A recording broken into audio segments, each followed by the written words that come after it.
Brexit is in part a manifestation of a trend that is global. It is dissatisfaction with the status quo, creating a broad and slightly weird cross-class alliance that votes against that status quo. You can see elements of that in the Trump vote in the United States. You can see that in the electoral coalition that Narendra Modi has put together in India.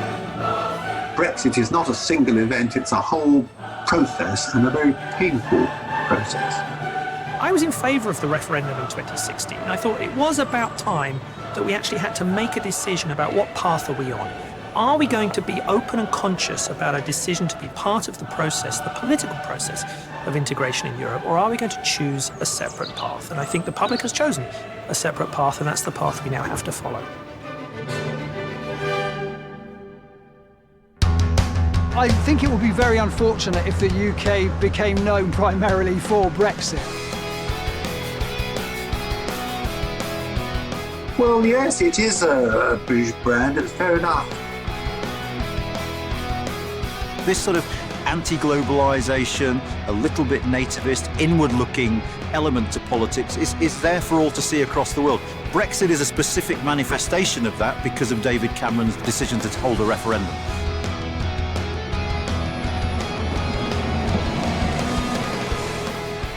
I happened to meet David Cameron just once during the period of discussion as to when it should be, and I said it should be held rather later. But he took the argument that during the summer of 2016, there was likely to be massive migration from Syria, and that would affect people. So it means that in this country, that sort of protest movement, if you like, is going to have a long-term impact on the trading patterns of this country well into the future, which makes it very different to a normal electoral event. One of the risks of Brexit is a degree of isolation, and that means, I think, that threatens a loss of the UK's soft power, which is very much dependent on our cultural clout, you know, on our music, our films, etc., etc. And if leaving the EU reduces, as it were, the market for that UK brand, then I think Brexit will be very damaging. One of the things that I think we're going to see as Brexit plays out is a lot of people being surprised by some of the consequences of what Brexit means. The debate about Europe will carry on in British politics. It's not that Brexit will be the end of it. But if the referendum had been taken after COVID, the result would have been different. I think if in 2016 David Cameron had waited till Trump had been elected, I think the result might have been different. We have to face the actual situation we're in, and it will require all the so-called famed, perhaps legendary bulldog tenacity of the British to get us through.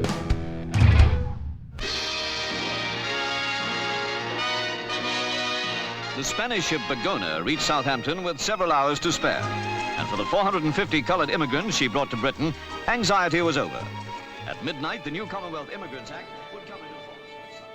A large proportion of those who voted for Brexit did so because of immigration and free movement. Some people simply don't like immigrants or foreigners at all. That core racist vote has been there for a while. The large influx of coloured people from Commonwealth countries has created several problems, but Britain does not intend to call a halt. The government's attitude on the matter will remain liberal and humane, as it has been all along. What made Europe a salient issue was the question of immigration.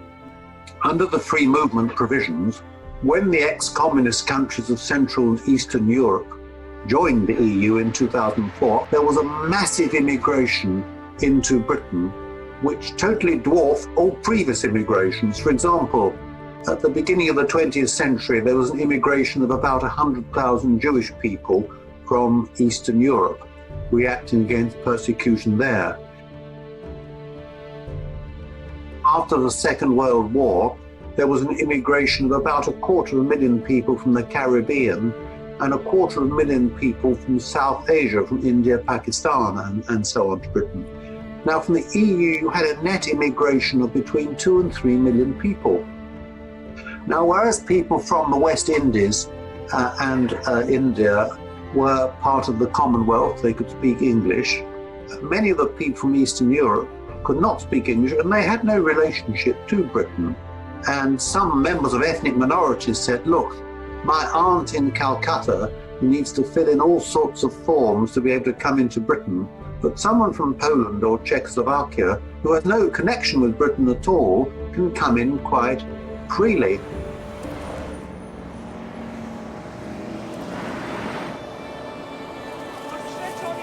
I think it's actually the speed of change and the fact that in some places you got very sort of, big concentrations.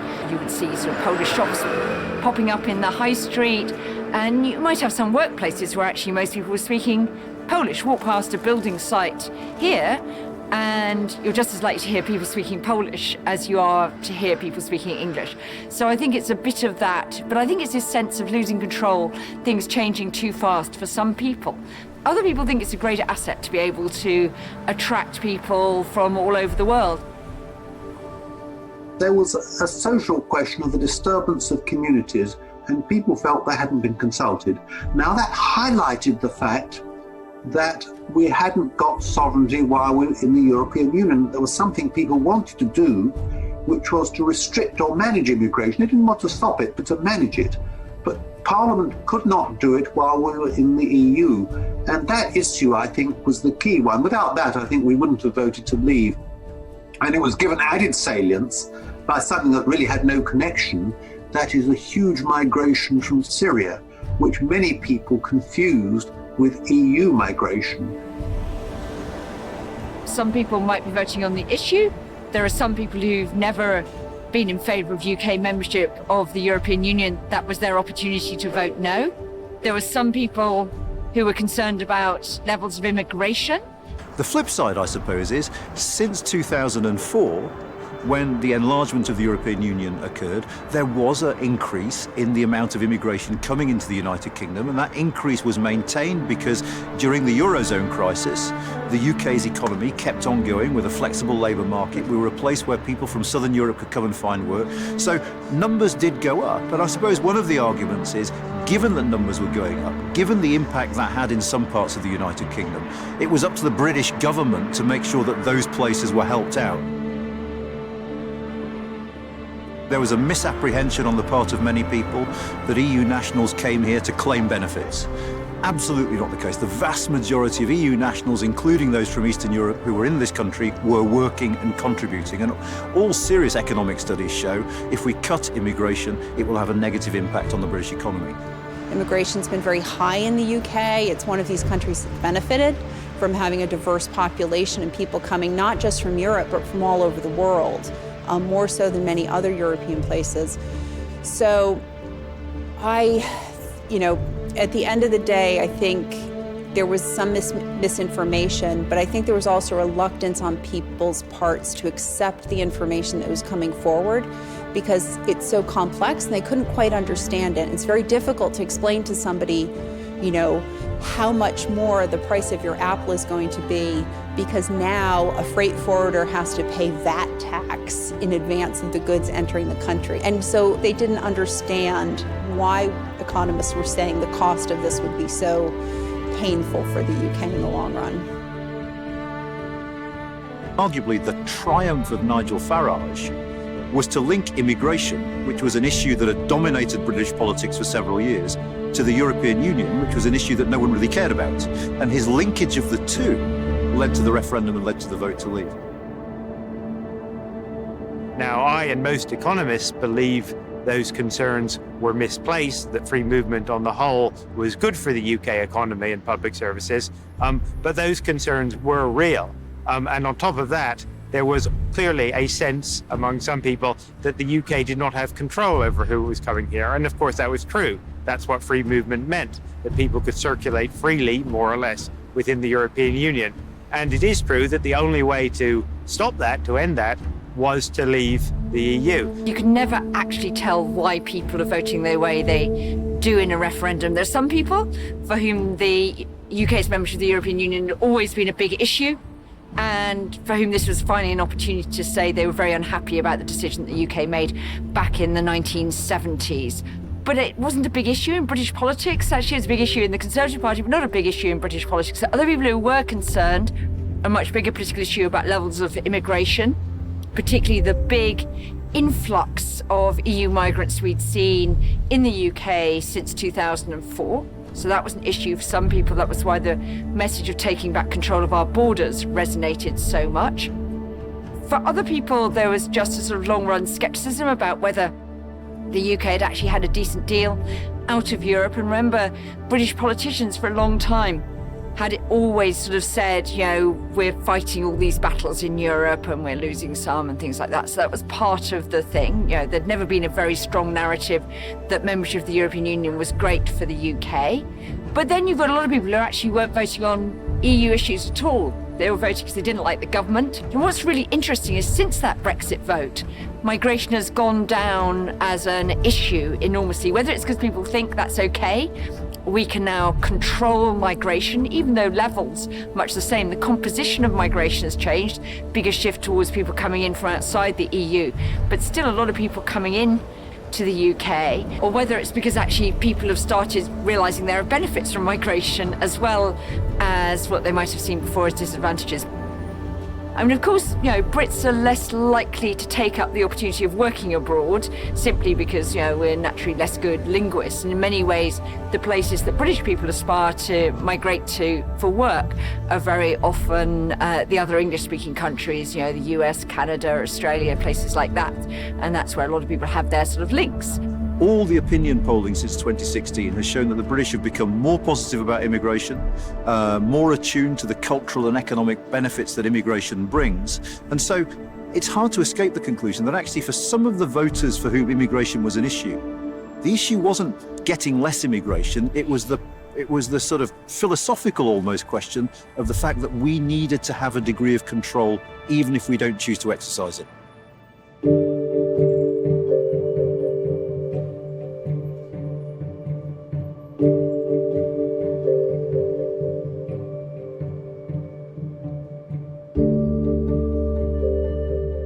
The UK has always had a rather difficult relationship with the European Union. We joined it late, and we have always struggled with that.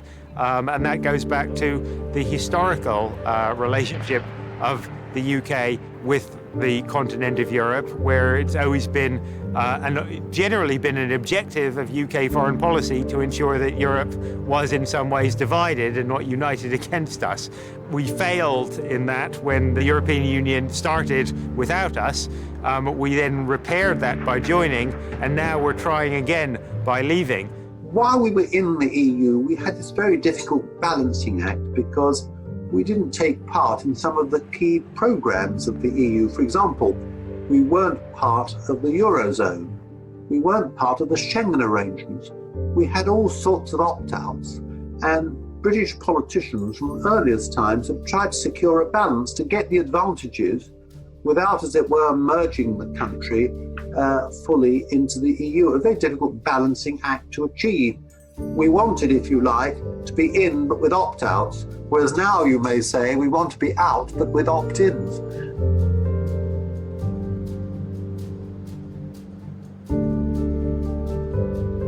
There's a lot of people saying, I'm happy to be part of economic integration in Europe, but I'm not happy to be part of this process of political integration in Europe. So sooner or later, the British public was going to have to make a decision on which path they were going to go on. What we were not prepared to do was what the founders of Europe wanted, which was to join a supranational organisation which would limit parliamentary sovereignty. We've got a long tradition of parliamentary sovereignty, which no other country has, and which explains why we don't have a constitution, because if Parliament can do what it likes, there's no point having a constitution at all. So that was very important for us.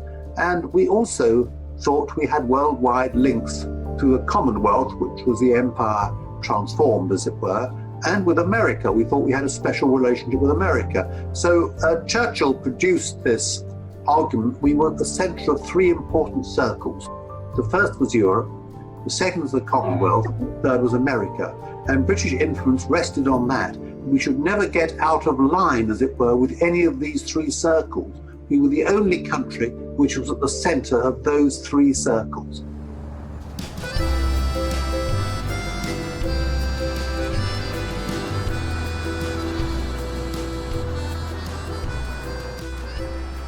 President Macron of France gave an interview on the BBC and very bravely said he couldn't guarantee a referendum in France wouldn't yield the same outcome as that in Britain. So there are real problems if the EU is to survive.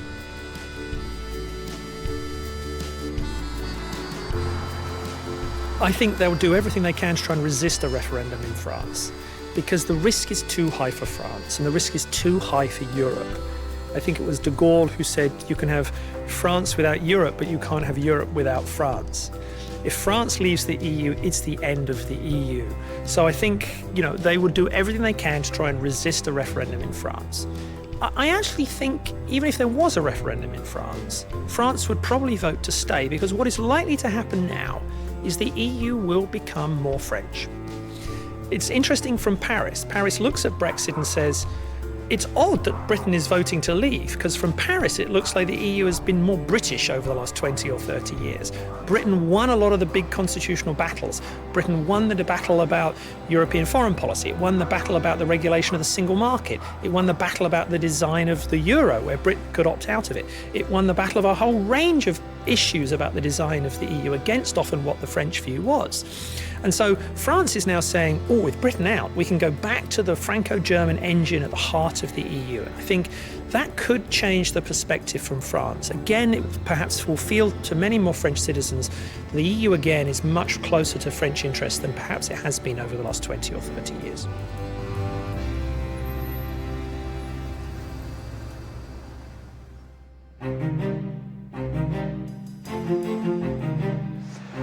I think there were several charismatic politicians, in particular Boris Johnson, who was able to sell a vision of Britain being free from the shackles of Europe, playing a more global role, regaining, if you like, some of the independence of a supposed golden age, who appealed to a certain kind of British person who has been for a long time very uncomfortable, I think, with the kind of more liberal, more metropolitan, more cosmopolitan Britain that we've been really building, I guess, ever since we joined the European Union. Politicians like that do occasionally come along and people will listen to them.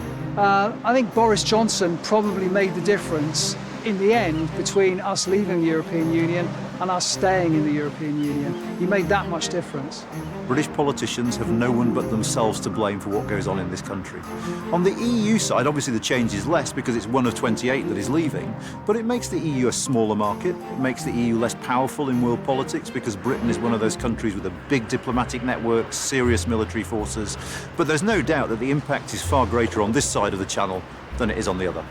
I was not a Brexiteer, but I lost the argument. We didn't convince the British people. And since then, a lot of people have said, oh, well, there were all sorts of unfair things about the referendum.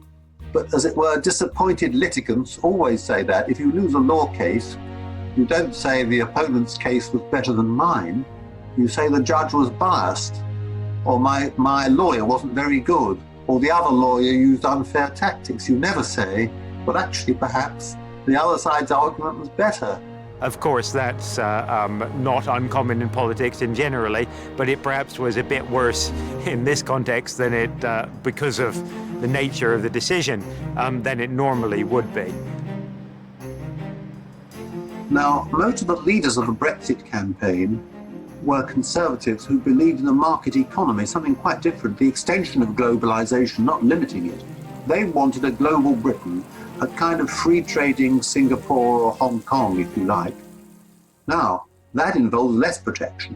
And in my personal view, the only way that Britain can survive outside the European Union is through that global Britain, if you like, through a fourth term of Margaret Thatcher. Free trade, lowering tariffs, lowering subsidies, deregulating and so on, which of course would involve a lot of disruption in the short run. It's what New Zealand did when we joined Europe in 1973, when she had to find new markets. She did exactly that. It was highly disruptive, and a number of farmers committed suicide when their subsidies were withdrawn. So it's highly disruptive, and it was very difficult to imagine it occurring even before COVID. But COVID makes it almost impossible, because the whole COVID crisis means that there's now more government intervention, more public expenditure, which is precisely the opposite to the ideas of global Britain.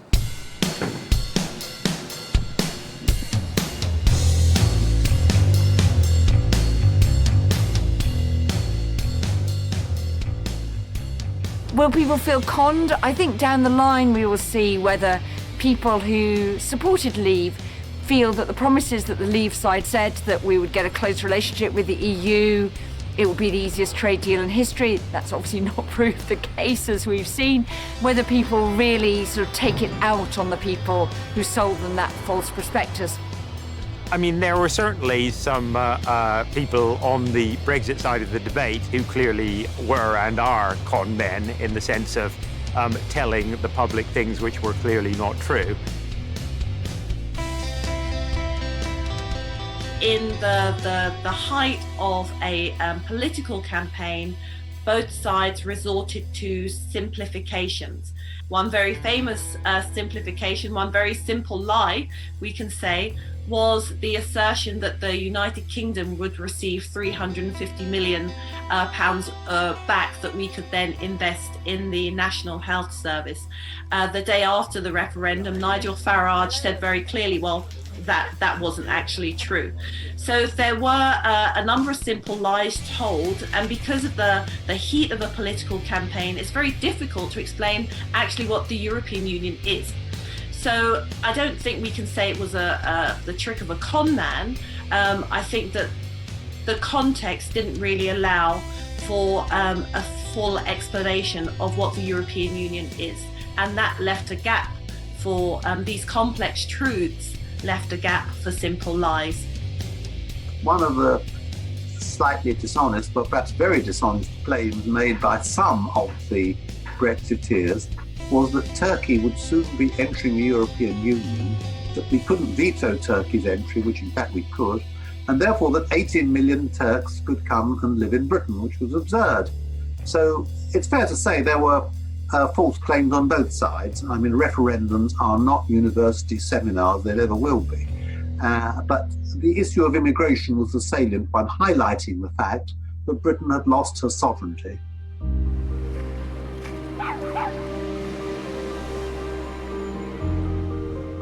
But a lot of people are voting because they didn't like the fact that we were 6 years into austerity. So they looked around and saw, basically saw public services going backwards, difficult to get an appointment with their GP, with their general practitioner, their doctor, difficult to, get their kid into the school they wanted.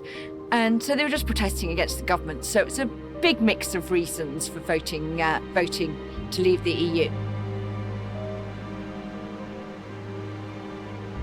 When a politician or politicians came along that could generate, if you like, a real debate about this, it's not entirely surprising that some of them suddenly became interested and suddenly discovered what in some ways they'd known all along, which was they didn't really like the European Union very much. So I think it's a combination of social media, perhaps lack of knowledge, lack of education, and some charismatic politicians.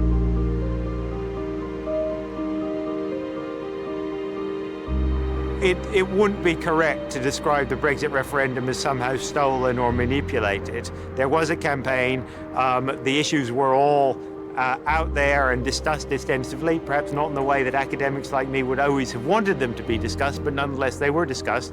People voted. It was a legitimate democratic vote and a clear, albeit narrow, decision.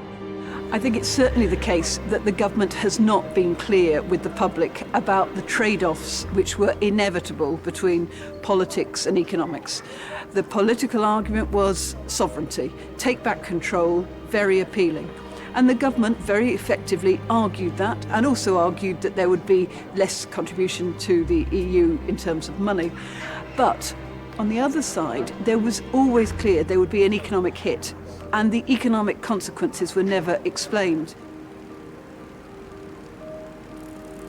We saw all the language of cakeism, having your cake and eating it, and being able to have the best of both worlds. And in the early days, you saw leavers saying, well, we would be better off than being in the single market by leaving the EU. And we don't see that anymore. We just see the economic consequences being played out before us. Now, the government says a lot of the problems at the moment are teething troubles. You might not think that if you were a fisherman who cannot get their stock quickly enough to markets in other countries. All the economists' models suggest that as far as the economy goes, leaving the European Union is a very bad idea.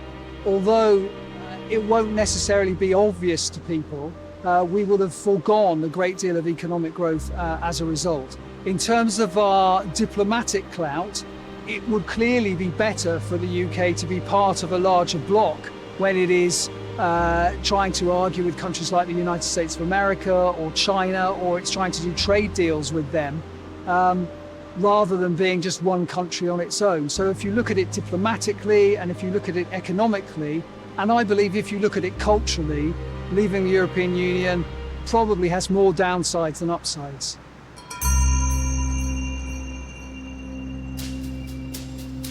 COVID is for a couple of years, Brexit's for life. There will be an initial shock, and that initial shock will be felt by small businesses and will be felt by consumers, for example, in changes in prices, could be felt by manufacturing with cuts in supply chains or limits in supply chains. We don't yet know what the medium-term impact will be, and a lot of that, I think, will depend on what type of economic relationship we manage to build with the EU.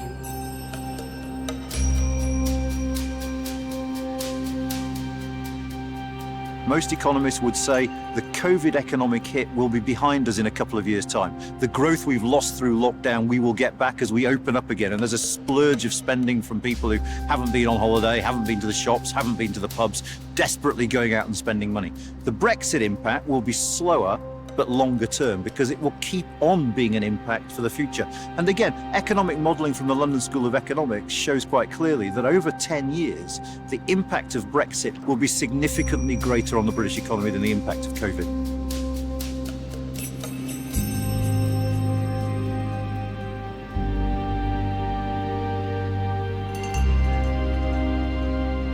The Leave campaign was hugely better than the Remain campaign. The Remain campaign was hampered very much by not really getting going until David Cameron did his renegotiation. I think the fact that David Cameron himself had made it clear that his decision on whether to stay or go appeared to be dependent on the outcome of that renegotiation that really didn't deliver any really material changes, made it very difficult, and they were on a back foot from the start, and they played their hand quite badly and didn't really appreciate, I think, where the Leave vote was coming from. The Leave had an advantage over the Remain because they had two campaigns. In a sense, they had the official campaign that had to be relatively straight, relatively official, not making claiming about immigration or closing immigration, or saying that we want to take back control of immigration policy, but not officially coming out and saying we want to reduce immigration, not really playing the nationalist card as much as they perhaps could have done. Alongside that, they had the Nigel Farage campaign that was much more extreme and much more radical, and the famous picture of Farage in front of the people, the way he was able to try and connect the decision about Europe to the decision about British immigration policy. Whereas on the Remain campaign, you had that sort of official Remain campaign that was almost apologetic, that was sort of saying, well, we're not really in favour of the European Union, but we don't want to leave because that could be damaging to the economy. The Leave campaign was highly effective, and of course the Remainers would say they weren't telling the truth.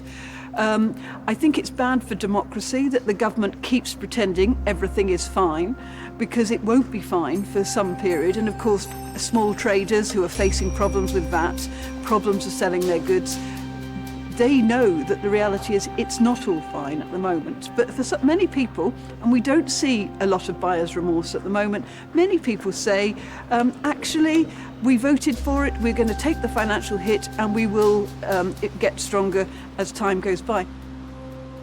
The fact that we don't normally do referendums in this country suddenly presented people with a chance to kick the government, the elite, the political class, and that's not an opportunity that comes along very often. The referendum allowed people to shoved two fingers up to the government, up to the people who they felt had sold them down the river, betrayed them for so long. Certainly true that we are not as familiar with referendums as some other countries, and they are not embedded in our constitution the way they are in some other countries, and hence it's never quite clear. There is always a debate about what the question should be, what it means, and that was true here to some extent. But I did think that fundamentally people did understand this was a referendum about our membership of the EU, indeed not the first referendum we had about our membership of the EU. It was a reasonably clear question. Now, it may be that since then, people have discovered that being a member of the EU was a bit more complicated and the implications of leaving are rather different than they thought. But I'm not sure I would blame that on lack of education or having a referendum in the first place. These are very complicated topics.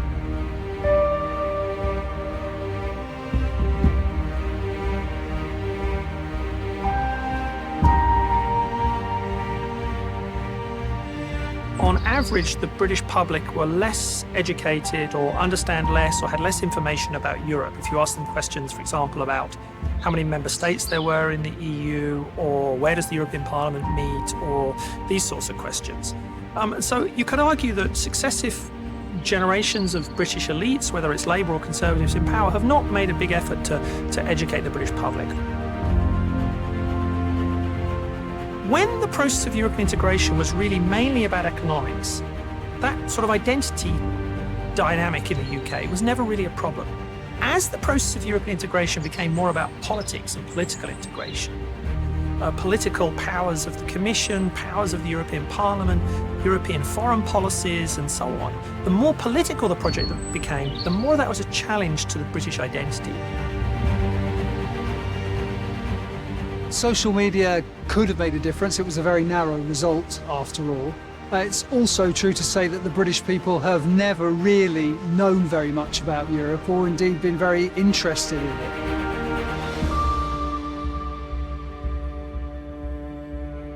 People in Britain were never enthusiastic about Europe. They were always fairly sceptical, but it was never really a salient issue, an important issue. But it's also fair to say that Brexit has very deep roots. One of the key iconic moments of British history is 1940, when we stood alone against Nazi Germany. And because of our island position, we could be defeated but carry on the fight. Whereas the French, for example, when they were defeated, simply had to surrender, Belgians, Dutch, and so on.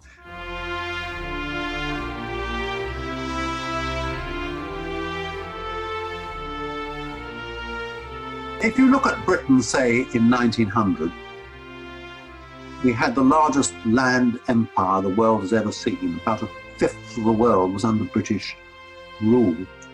And our main links were with those countries, with India, Australia, Canada, New Zealand, not with Europe. We had no alliances with Europe. We were in what some people called splendid isolation.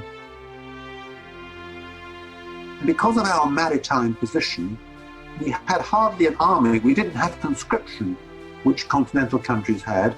We defended ourselves through the navy. Now, that imperial experience ended fairly rapidly after the Second World War in 1947, when India became independent. I think there is a nostalgia in this country among some people for empire. I think the feeling that we've never really been part of Europe because we're an island nation is quite strong.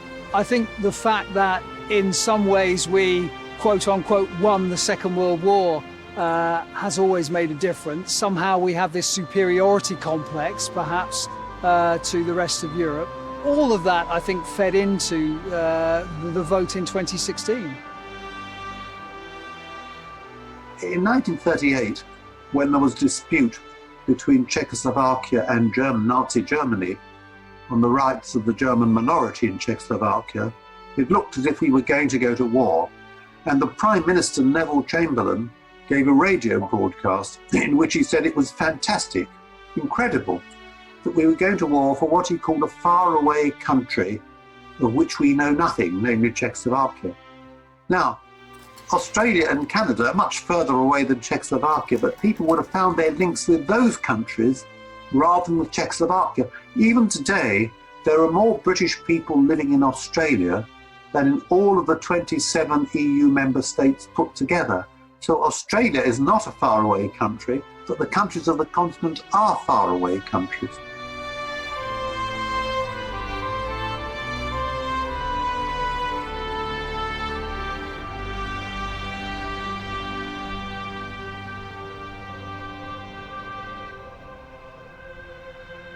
Britain saw herself as semi-detached from Europe. But of course, in both World Wars, she found she wasn't. The First World War was fought because of a crisis that began in Serbia, and then the Second World War because of Poland. So we couldn't but be involved in the continent. And you could argue that if we'd been more closely attached to the continent, if we'd had a strong alliance with France, if we'd had a large army, that might have deterred Germany both in 1914 and 1939. So this is a powerful point, certainly. Geographically, we are still very much together. You know, the United Kingdom hasn't suddenly been jettisoned into a different part of the globe. So I don't know that we can really think of being without each other. We are still very close to each other. We are still very much part of each other. It will be beneficial for citizens, for consumers, for traders here in the United Kingdom to retain a close relationship with the European Union. There's no sense, I think, in thinking about being without the other. We are where we are geographically. Even if politically and legally our relationship has changed, we are still very much part of each other. And that's essentially what this new agreement is all about. It's really just setting out how we are going to be together and work together in a new way. You know, we mustn't think that the European Union is a panacea. So in as much as there were a number of good things that the European Union did for us, there were actually also a number of areas where our law was in fact more advanced. And one particular area is in relation to protection from racial discrimination. So we have had a legal framework for protection from racial discrimination since the 1960s, whereas the European Union only introduced these laws in the late 1990s. And so that's one area where we are actually more advanced, and the law of the European Union has to catch up with us. The United Kingdom is part of Europe, of course, historically. So culturally, historically, it's part of Europe. Economically, it's part of Europe. And you know, the United Kingdom inherently is part of the long history of the development of Europe economically, politically, and socially, and it always will be. So Brexit, in a sense, is not about that. Brexit is about the UK having a different path of governance of itself within the European construction. So although I think a lot of the debate was about the UK perhaps being aligned with the US or elsewhere in the world, all the underlying reasons why the UK joined the EU in the first place, the close economic relations, the close security relations, the close political relations, are still going to be there. So although we might drift apart now, I think inevitably we're going to have to start building bridges back again, because the UK cannot deny its history, its economy, its society, its trajectory, that it is physically, geographically, and socially and culturally part of Europe writ large. What our relationship will be, how European we feel. I mean, this has been problematic and difficult for us for centuries, and this is yet another episode. And I genuinely do not know where it will lead, but the UK does have a genuinely difficult and conflicted relationship. We're of Europe, but not quite part of it, and that will continue. Similarly, for the EU, most of the main problems and issues that the EU confronts in the short term are not to do with Britain or Brexit. Did people really understand the benefits of the European Union? Quite a lot of people thought that ending freedom of movement went just in one direction, that it meant that, you know, EU migrants couldn't come here. I'm not sure people fully realised necessarily that it meant they couldn't, you know, have the option that they'd had since we joined the EU of retiring down to southern Spain if they wanted to. So I think people are just waking up now to some of the implications for UK citizens. So it's going to come as a bit of a shock that those warnings that actually this wasn't a one-way move came true.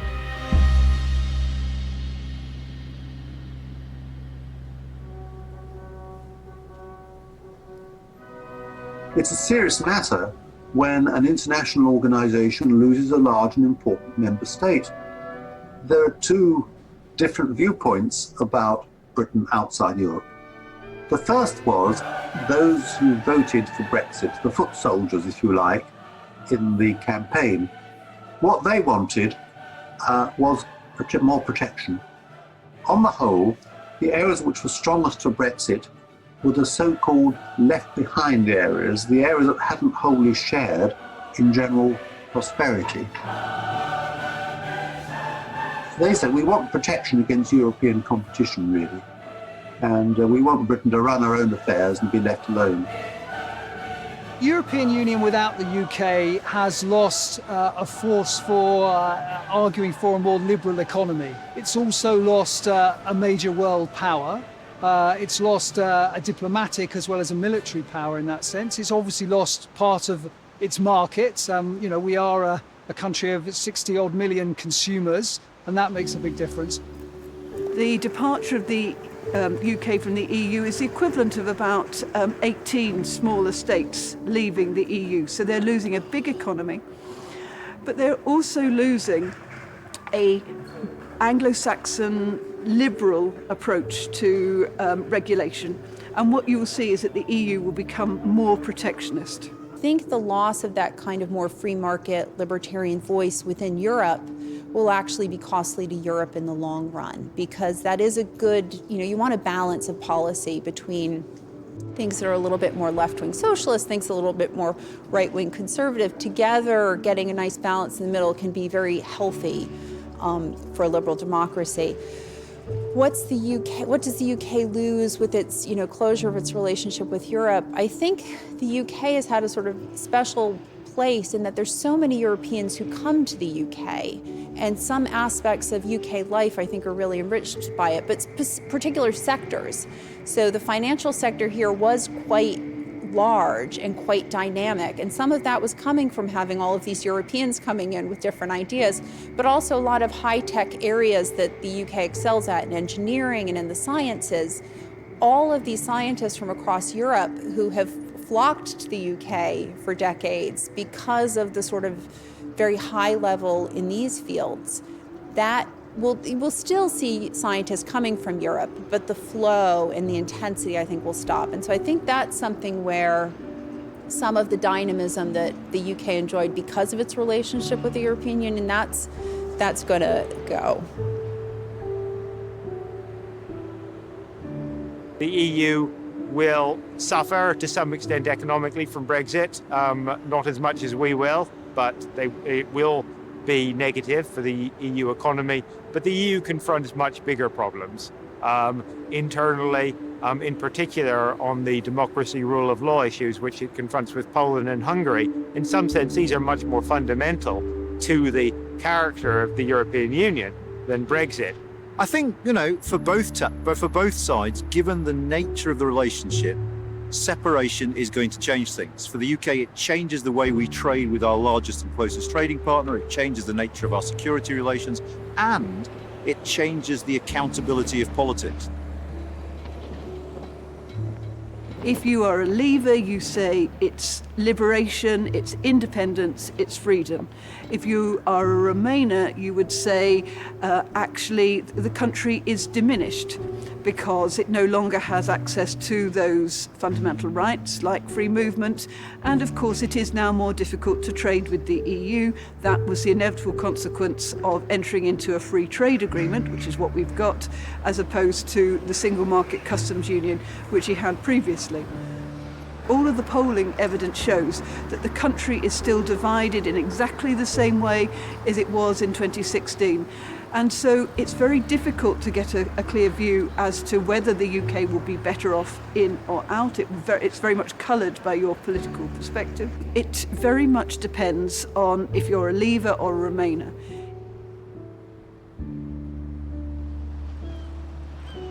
As far as the UK is concerned, I think the loss is bigger. The EU represents about the destination for about 50% of UK exports. That's very important. We also, I think, to be honest, perhaps have slightly gone back in time by leaving the European Union. We've regressed, if you like, to a nation that believes its illusions, that believes that it can, in some senses, rekindle empire, rekindle the kind of role that we used to play before Europe came along. And I think that's a dangerous illusion.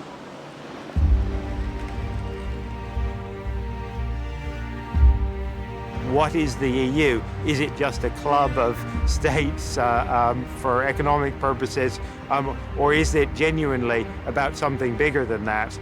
Common ideals, common sense of what democracy means. That is what is being confronted with Poland and Hungary, and that really wasn't quite the issue with Brexit, which was more transactional. So the EU also faces other big economic challenges. Can it be competitive with the US, with China, and so on? Again, Brexit does not help. In fact, it hurts to some extent, but it's perhaps not the central thrust of the challenges that the EU faces in the next few years. The EU doesn't seem to have done a lot of public thinking about how to accommodate awkward squad states, the UK being the first, but Switzerland as well on the other border. And even within the EU, Denmark, Sweden, Norway, always finding it difficult to see this highly integrated European Union. The EU's very reluctant to engage with these difficulties. And of course the UK too has not really thought about what future relationship it wants with the EU. We know that the average UK household is going to be poorer, but I think people were skeptical of that at the time these estimates were being presented before Brexit. And some of that has to do just with a general level of people not necessarily understanding this kind of boring technical economic studies, not understanding that there was a huge consensus among all types of economists from across the political spectrum that there really wasn't a lot to be had in terms of economic gains from Brexit. And I think at the end of the day, we are understanding more and more this was an emotional response that people had to a sort of dissatisfaction with their life. And you see this around the world with more populist type policies rising. I think there was misinformation that came out. I think even among politicians would say with a lot of conviction things like, oh, we're going to have a lot of opportunities for economic growth after we leave the European Union. But when pressed on what those policies precisely would be, there really wasn't a clear statement ever of precisely what those policies would be and how they could generate gains for the country. And I think it's really too bad that we couldn't hold people to greater account on this. But ultimately, I think what people were voting for was not clearly about economic policy and these economic forecasts.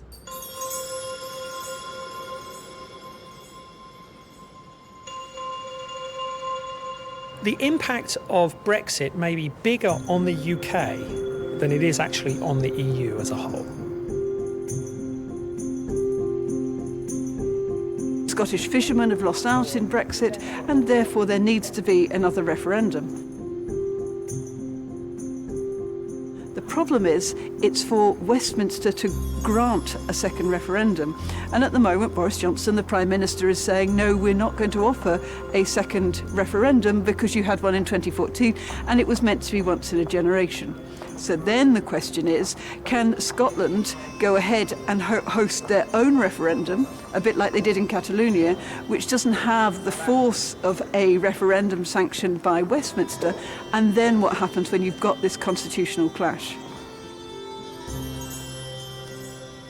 I think the Parliament in Westminster will resist as much as possible giving the Scottish public a second referendum. But I think, British political culture, quite a liberal culture, and I think it's going to be very, very difficult to resist. Brexit has reopened the question of Scottish independence and also the question of Irish unity. These are large questions, but of course, in one sense, Brexit makes Scottish independence a less happy proposition because it would mean a hard border between Scotland and England. And just as the EU is Britain's main export market, so England is Scotland's main export market. So there would be very serious problems with that. But of course, nationalism is not always or even often a matter of rational academic calculation, if you like. It's a matter of deep emotion. And it's certainly true that Brexit has reawakened that in Scotland. The problem is that any state that wishes to join the EU needs to have the unanimous agreement of the remaining 27. And of course, that raises the question, which way will Spain vote on something as sensitive as this? Also worth bearing in mind that in the TCA, the Trade and Cooperation Agreement, that's the deal that was concluded on the 24th of December, the UK has the opportunity to express their view on any accession to the EU, but the UK itself cannot block any accession to the EU. So the UK wouldn't be able to block Scotland acceding to the EU. It won't be long before there's enormous pressure, I think, to have a second Scottish referendum, and the opinion polls are definitely trending towards a vote for Scottish independence. But ironically, it's not going to be easy to win. The weakest argument the Scottish nationalists have always had for Scottish independence was about economics. They said, you know, the worry for a lot of lower income Scottish people was, would their pensions be protected? Would prices go up if there was Scottish independence? Currently, Scottish taxpayers are not covering all of the bills that Scotland is paying in terms of welfare payments, unemployment benefit, and so on. So there's a large redistribution of wealth from England to Scotland in that sense. So the big question is an economic question.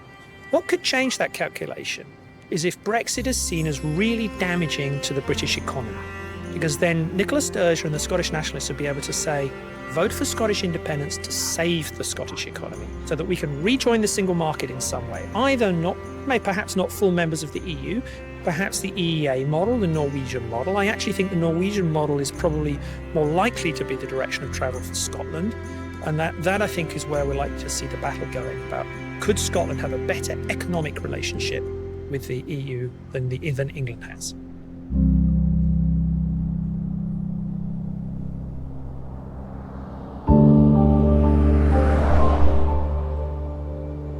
It's not clear in Northern Ireland that necessarily they want to be part of the Republic, and there's some things that are not really part of this debate now. For example, Northern Ireland has much better quality healthcare than the Republic of Ireland. The Republic of Ireland doesn't have an NHS, and so actually this is one of the big issues for lower income people in Northern Ireland who are opposed to becoming part of the Irish Republic for things like that. Although one of the beauties of the Good Friday Agreement was it allowed Protestants in Northern Ireland to feel British without it being a problem, and allowed Catholics in Northern Ireland to feel Irish without it being a problem. And anything that upsets the Good Friday Agreement and its status in Northern Ireland could well lead to a poll in Northern Ireland on United Ireland. I think it's a little early now, but I think over the next decade we're going to have to see what happens in terms of the relationships between particularly the Protestant middle class in Northern Ireland and the Irish Republic. The Irish Republic is much more liberal than it was 20 or 30 years ago, which makes it much more attractive, the sort of middle-class, secular Protestant population in Northern Ireland, who always historically were very opposed to being part of the Republic. That, I think, might change over the next decade.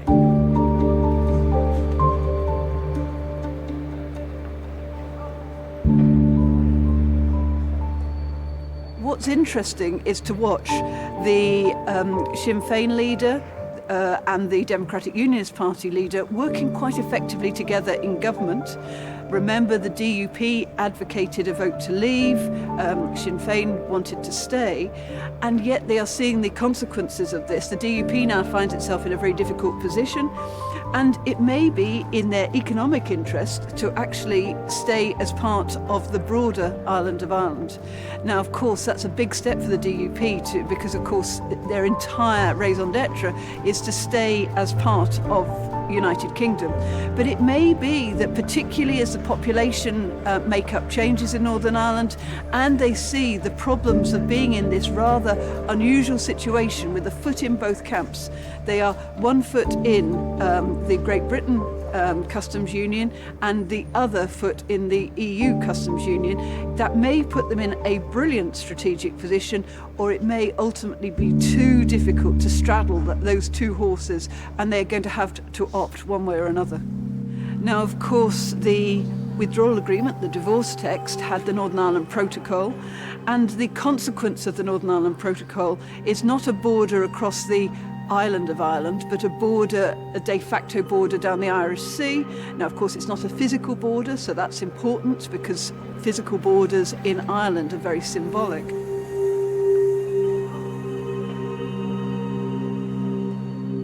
We are all still really getting used to what this new law means. The European Union tried to activate a clause within the protocol agreement which sets out the relationship between the territory of Northern Ireland and the European Union. Now, Northern Ireland will be treated under the agreement as a territory which remains within the European Union for the purposes of trade in specific areas. And within that protocol, there was a clause that the European Union, well, either side could trigger this clause, but the European Union decided to trigger it in relation to the vaccine.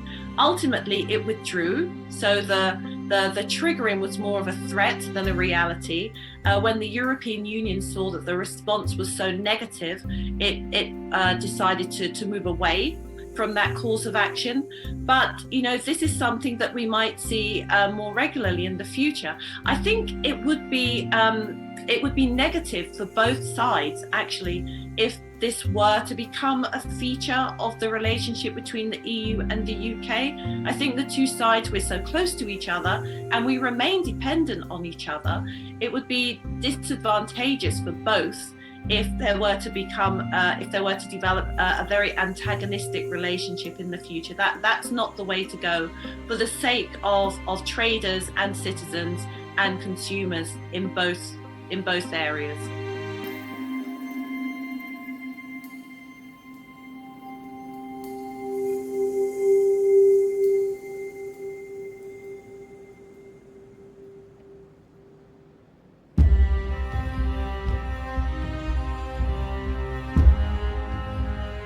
A trade deal with America will take some time. These things aren't rapid. Some people in Britain believe that they depend on whether the president likes us or not. Of course it doesn't. It has to go through Congress. And Congress, unlike the British House of Commons, it's a very decentralised body, and all sorts of pressure groups can get into the committee structure. And they may say, well, unless we get special favours for the export of chicken, shall we say, we'll try and veto it.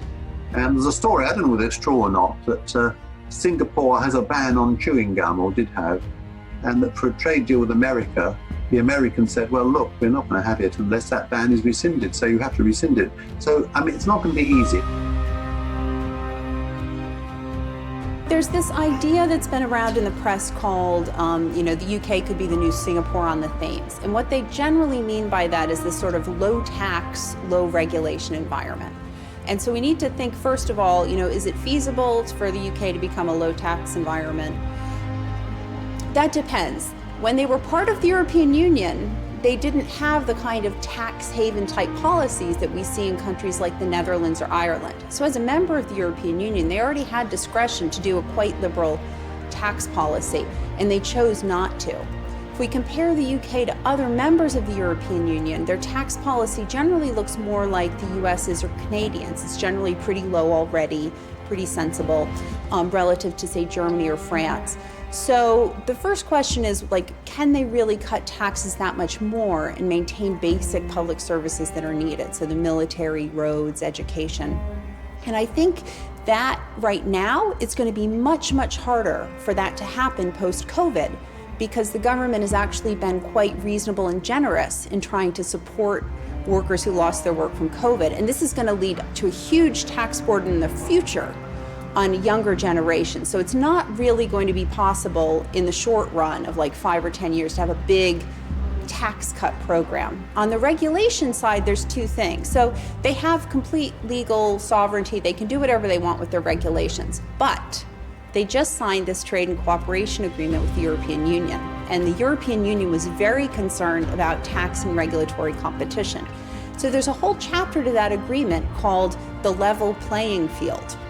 And what that says is if either the UK or the European Union pursues government subsidy policies, particular targeted tax programs, other types of tax or regulatory environmental changes, anything like that that distorts investment into the two different economies. So for example, attracts Japanese investment into the UK rather than the EU. The EU can raise this as a complaint against the UK. And if they can show that a UK policy or deregulation drew investment away from Europe to the UK, they can then restrict UK access to the EU market further. So there's a sort of punishment mechanism that they go through a whole series of, dispute and a settlement.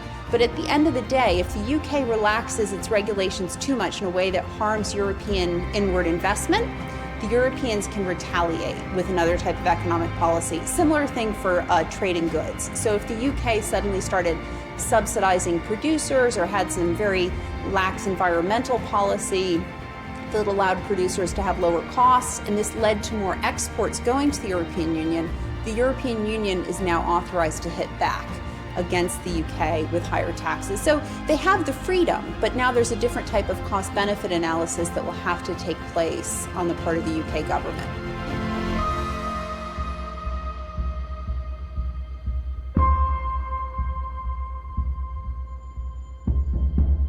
The question there is about whether or not the UK will follow a different trajectory when it comes to regulation of the market, when it comes to labour rights, social rights, environmental standards and so on. I think there are some members of the government who will think that there are elements of European Union labour regulation that is worth keeping, but that will be a decision for the Conservative Party to make. And we really don't know. I mean, there are so many different types of labour laws. So we've got things like the Working Time Directive. We've got things such as the Equality Directive. I expect that there will be a much higher interest in retaining things to do with the Equality Directive than there will be to do with things like the Working Time Directive, which for the Conservative Party might be seen to have a more negative impact upon the ability of firms to make money.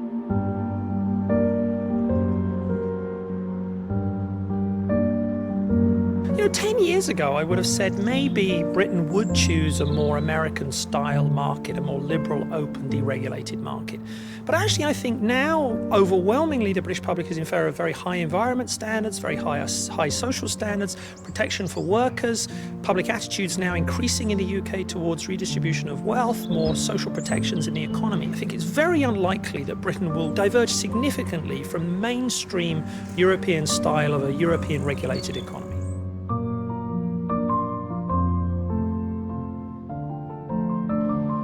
I think the opportunities to trade with the Commonwealth countries were always there, and they will continue to be exploited. Perhaps now the United Kingdom will pay more attention to those relationships, especially across the African continent. There are huge opportunities to trade with Africa. The important thing, of course, will be to ensure that that new trading relationship is beneficial to both sides. It may well be that the United Kingdom decides that now is a moment to up their game in relation to trading with countries on the African continent. And of course, that's an opportunity that exists for the United Kingdom, and especially if you think about the many talented people here in the United Kingdom who have links with countries across the African continent. That's a resource that the government might now be able to invest more in during the coming time frame. The United Kingdom has had very rapid growth in its exports to China over the last 10 years. So China is a huge market with a rising income. And so many of the things that the UK produces will be appealing to Chinese customers who are becoming wealthier and wealthier over time. And there's just a lot of them. But I think the largest volume of trade for the UK is going to continue to be with the European Union. So even though it will become more difficult to trade with Europe and more costly, we'll probably see on the margin smaller firms both within the United Kingdom and smaller firms within the European Union less likely to trade across that border because it's costly and it's hardest for small firms with the smallest margins and the lowest cash flow. But the bigger firms will continue to trade and they'll be able to overcome the cost of additional paperwork and regulation. So we'll see, I think, in 10 years, the UK's most important trading partner will still be the European Union by far. For the last 10, 20 years, about half of UK exports go to the European Union. About 15% of UK exports, 13%, go to the United States. So one of the general regularities in world trade is you trade more with the countries that are closest to you. This is just the simple cost of moving goods from point A to point B. The closer you are, the cheaper it gets. When you add on to that having a simplified regulation to move things from A to B, or you have lower taxes at the border, that also helps. So realistically, there's no possible way for distant markets like New Zealand or Australia to ever replace the amount of trade that the UK has with the European Union. And the European Union is a huge place with a huge population. And so there's no sense in any way in which this is realistic. And just to put some numbers on this, the benefit of the deal that the UK just signed with the European Union, so having a future trade agreement called Trade and Cooperation Agreement, that the government itself estimates will raise UK GDP by about 2.2% in about 10 years, relative to having left with no deal. When we look at the government's estimate of how beneficial an agreement with the United States will be if they have free trade, the government's own estimate is it will raise UK GDP in the long run by between 0.07% and 0.16%. So it's almost infinitesimal. And that's because the market is further away. It's going to be that much harder to build deep trade relationships. And it's also already the case that the sort of dominion markets of Canada, Australia, New Zealand, they all have fairly liberal trade policies in the first place.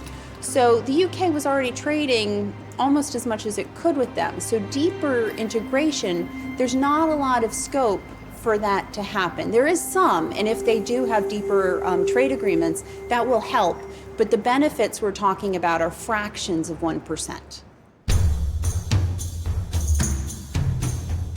A lot of people were saying, actually, for me, it was never about the economy. It was about these issues of control, these issues of sovereignty. And actually, you know, we've taken a hit, but we're actually happier off outside. And I think there'll be quite a lot of people for whom that may be true. There are other people, though, who will feel very clearly the economic consequences of Brexit.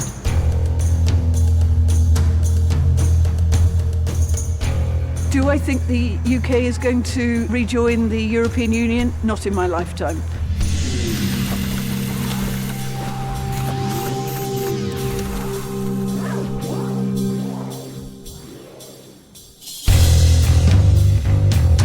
Public opinion is still divided. I suspect it's going to be a good long time before the issue of rejoining is back on the political agenda in this country. I don't think there's going to be any appetite among any of our major political parties to be making the case for a rejoin in any election coming up soon. I think there's a bit of a sense that we need to get over this. It's been difficult for the UK to try and sort out the aftermath of this, so I don't think people are going to go back in.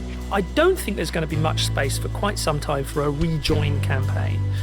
But equally, I think you will start to see a new pattern of relationships between the EU and its neighbouring states, and Britain will start to fit into that new pattern. We had a lot of advantages, but we weren't in the euro. We had an opt-out from that. We weren't in Schengen. A further advantage, which perhaps I should have mentioned, we had a very large budget rebate, which Margaret Thatcher had secured at Fontainebleau in 1984. Now, if we were to join again, or seek to join again, would the EU really be prepared to make all those exceptions for us and go through that whole process again? I doubt it. It may be that the EU evolves in a way so that there is a sort of inner core and maybe an outer circle of less integrated member states, and that becomes somewhere where ultimately the UK might find a better home. So that's always possible as a way in which this long-term relationship might develop. Fair, once you've left, you've left. It may be that some form of associate membership we could get.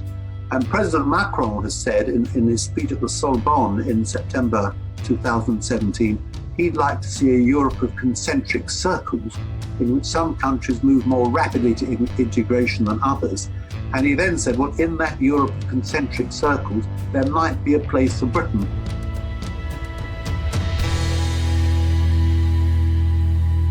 I think there will be a minority of people who would like to see us rejoin the European Union, but to be honest, I think it will take years, probably decades, for those people to gain the majority if they ever do. I think we will have to fall quite a long way behind the rest of Europe in terms of our economy for people to think seriously about whether we've made a mistake and whether we in fact should be rejoining again. So, I mean, there may be some people who would like to see that, but I think they will be a very small minority for a number of years to come. I personally think it's unlikely that the UK is going to go back to joining the European Union in the next 10 years. And I think one of the things that gets lost in the debate is, I think, not just in this relationship between the UK and the EU, but around the world, we're seeing a lot of people dissatisfied with their engagement with government. And I think one of the problems for British people with the European Union was this sense of direct democracy. Trying to change some type of European regulation, it was seen as complicated, remote, and distant. And so if you were unhappy with the fate of your life and you wanted to see a political solution, there was always this way in which a government in any European Union member state could say, oh, well, we don't have control over that. That's controlled by the European Union. And so this created a lot of confusion, I think, in people's minds as to what levels of government policy and government regulations really were in the control of their own national legislatures. So I think that people were dissatisfied with many aspects of the relationship, but what they failed to understand was all the benefit that the UK had from its relationship with the European Union. I think what will be interesting, though, is to try and work out whether the EU is thinking about a much more flexible system, a sort of outer tier known in the jargon as variable geometry, a way of trying to accommodate those awkward squad states, the UK, Switzerland, and inside Denmark, Sweden, Norway, and how you're actually going to get those people, those countries, to cooperate with the EU without being part of the inside track, inside machine.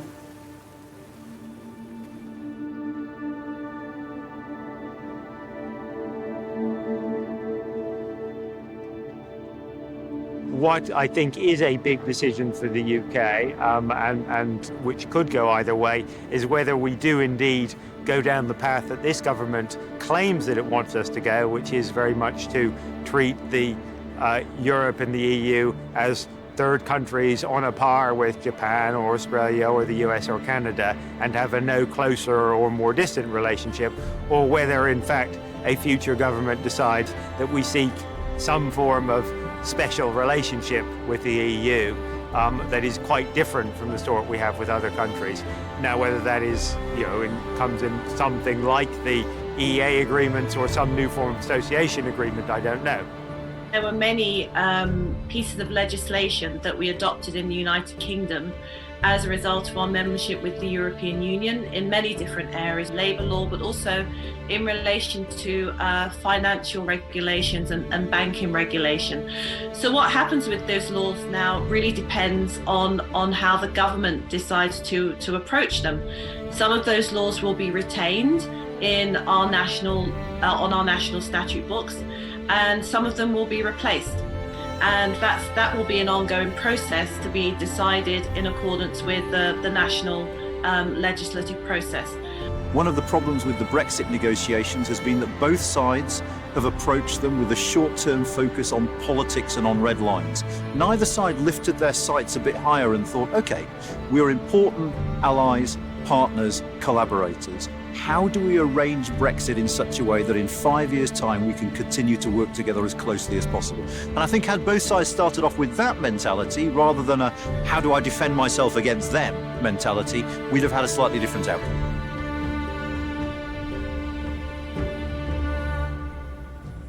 There'll be a constant debate now in British politics about Britain's relationship with the EU. Should we be closer in some areas? Should we be further away in others? Should we have free movement of people for high-skilled workers? Should we have more research collaboration or student exchanges? Should we adopt European environment standards? Should we cooperate on data sharing? Should we have police and judicial cooperation? And so on and so on and so on. These questions will not go away. So if there's one member state to watch, I think it would be Sweden. Sweden has a very close economic relationship with Norway and with the UK, very close political relationship with the UK. Sweden's not in the Eurozone. I think similarly in Denmark, but I think it's probably less likely to be a big debate in Denmark because Denmark's economy now is so closely integrated to the rest of the EU. Another one to watch, of course, would be Hungary. Hungary, of course, with a president who's feeling under pressure from the rest of Europe. Hungary and Poland, but mainly Hungary, where the identity is quite distinct from a lot of the rest of Central and Eastern Europe. Very different language structure, very different identity structure. And I think there might be a political debate within Hungary to say, hang on, we like the UK model. Do we have to be so closely integrated?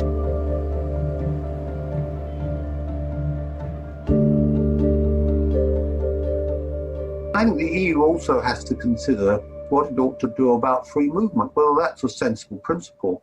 Now, a number of the ex-communist states will say privately that we don't like free movement much. We're losing our ablest and brightest people to the West, but they can't say it in public because, after all, communism restricted free movement and they don't want to appear to align themselves with the former communist regimes. It also has to consider whether integration hasn't gone too far, because on a matter like migration, or even on the common currency, the euro, there's a great danger of entrenching on national prerogatives.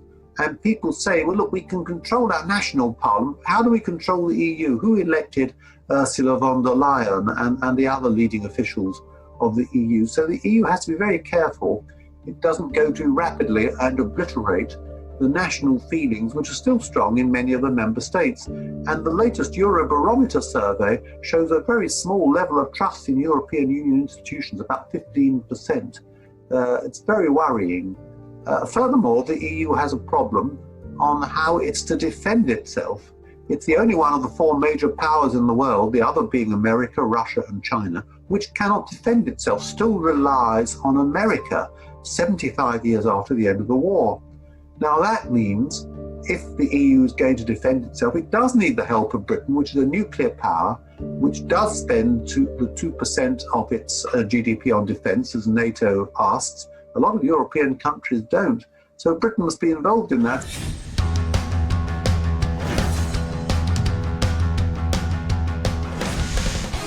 It will, of course, be much harder in future for Britons to go work, live, retire, marry, study, and all the rest of it in the EU, and that is indeed a very big loss to us for the future. Pensioners may well be better off than people who work, since what people who work will genuinely lose if they're Britons living in Europe is the ability to work across or move across borders within the EU. That's going to be much more difficult for them. The UK faces the greatest uncertainty I can remember in terms of its future for several reasons. Firstly, we've got a government like no other I've ever seen. It's a Conservative government that came to power on the back of people's votes who usually used to vote Labour. So there's an uncertainty about who this government represents and so what it will choose to do. But the other larger uncertainty, which makes prediction virtually impossible, as the public health crisis starts, we're going to be hit by the post-lockdown economic crisis. Most economists are expecting 2.5 to 3 million unemployed. At that point, politics will fundamentally change in nature, and I'm not willing to hazard a guess as to which way it will go. Sorry. In the end, we are just a middle-sized power off the edge of the continent of Europe, and to think we're anything more, I think, could be quite problematic.